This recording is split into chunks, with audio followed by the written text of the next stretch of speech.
Hello दोस्तों। आज हम ऐश हैंडलिंग सिस्टम के एक बहुत ही ज़रूरी हिस्से को समझने वाले हैं। इसका नाम है फैब्रिक सेपरेटर, या जिसे हम आमतौर पर बैग फिल्टर कहते हैं। अच्छा, कभी सोचा है कि ये जो बड़ी बड़ी फैक्ट्रियां और पावर प्लांट्स होते हैं, इनकी चिमनियों से जो धुआं निकलता है, उसे हवा में मिलाने से पहले उसे साफ कैसे किया जाता होगा? इसी सवाल के जवाब में छिपा है आज का हमारा पूरा टॉपिक। तो चलिए शुरू करते हैं। बैग फिल्टर ये क्या है और कैसे काम करता है? यही वो शानदार इंजीनियरिंग सिस्टम है जो इस धुएं को साफ करता है। तो ये बैग फिल्टर आखिर है क्या चीज़?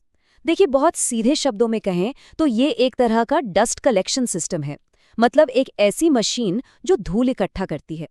इसमें होते हैं कपड़े के बहुत बड़े बड़े बैग्स, और इनका काम पावर प्लांट से जो गर्म धूल भरी गैस निकलती है ना, जिसे फ्लू गैस कहते हैं, उसमें से राख के बारीक कणों को, मतलब फ्लाई ऐश को छानकर अलग कर देना।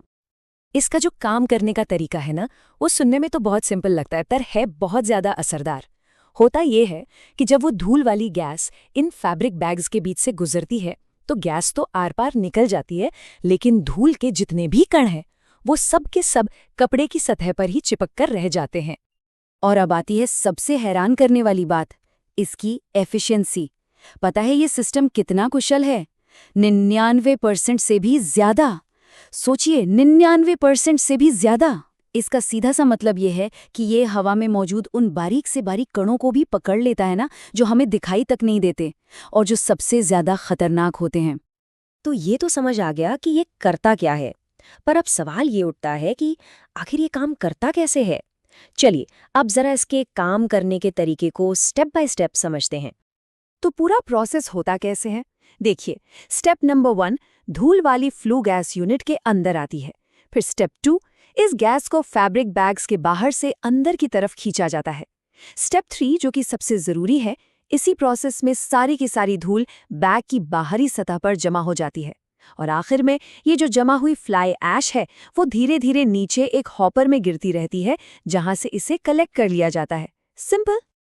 हाँ, और एक बात, ये जो फिल्टर बैग्स होते हैं ना, ये किसी आम कपड़े के नहीं बने होते, बिल्कुल नहीं। इन्हें बनाने के लिए बहुत खास मटेरियल यूज होता है, जैसे कि वूवन फैब्रिक, नायलॉन या फिर स्पेशल किस्म के फाइबर।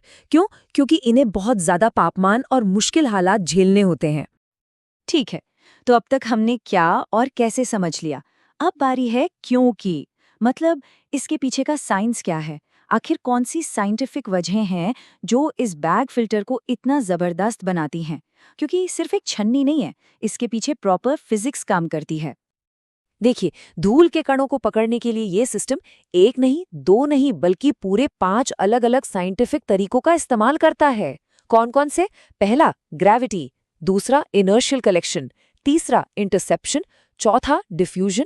और पांचवा, इलेक्ट्रोस्टैटिक अट्रैक्शन। चलिए अब फटाफट इन पांचों को एक एक करके समझते हैं। तो सबसे पहला और सबसे आसान तरीका है ग्रेविटी। सिंपल सी बात है, जो धूल के कण सबसे भारी और बड़े होते हैं, वो गैस के साथ ज्यादा देर उड़ नहीं पाते। वो अपने ही वजन की वजह से सीधे नीचे हॉपर में गिर जाते हैं। पहला काम तो यही हो गया। दूसरा तरीका है इनर्शियल कलेक्शन। अब ये क्या है? इसको ऐसे समझिए, जब गैस का बहाव फिल्टर बैग के रेशों के पास से अचानक मुड़ता है, तो जब भारी कण होते हैं ना, वो अपनी स्पीड की वजह से, मतलब अपने इनर्शिया की वजह से गैस के साथ मुड़ नहीं पाते। और नतीजा, वो सीधे जाकर कपड़े से टकराते हैं और वहीं चिपक जाते हैं। तीसरा मैकेनिज्म है इंटरसेप्शन। इसमें क्या होता है? जो कण गैस के फ्लो के साथ साथ आराम से बह रहे होते हैं, वो जब कपड़े के रेशों के बिल्कुल पास से, मतलब सट कर गुजरते हैं, तो बस वो उस सतह को छू लेते हैं और वहीं के वहीं फंस जाते हैं, भले ही वो अपना रास्ता बदलने की कोशिश भी ना करें। अब आते हैं सबसे छोटे, सबसे हल्के कणों पर। ये इतने हल्के होते हैं कि ये गैस में सीधी लाइन में चल ही नहीं पाते। ये तो बस इधर उधर टेढ़े मेढ़े जिग-जैग मोशन में घूमते रहते हैं। इसी को डिफ्यूजन कहते हैं। और इसी रैंडम डांस की वजह से ये बेचारे कभी ना कभी कहीं ना कहीं जाकर कपड़े के रेशों से टकरा ही जाते हैं और पकड़े जाते हैं। और आखिरी, पांचवां तरीका है इलेक्ट्रोस्टैटिक अट्रैक्शन। मतलब स्टैटिक बिजली का जादू।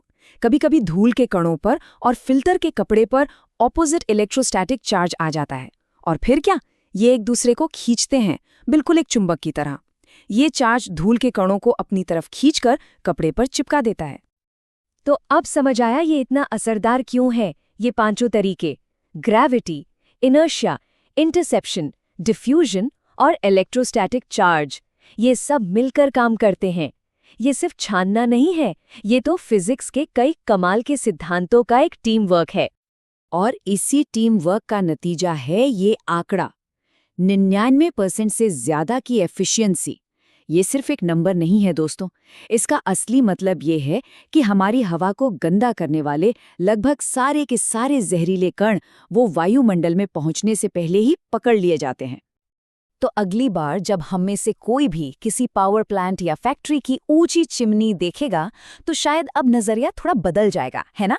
अब शायद हमें सिर्फ धुआं नहीं दिखेगा, बल्कि उसके पीछे काम कर रहा ये कमाल का क्लीनिंग सिस्टम भी याद आएगा।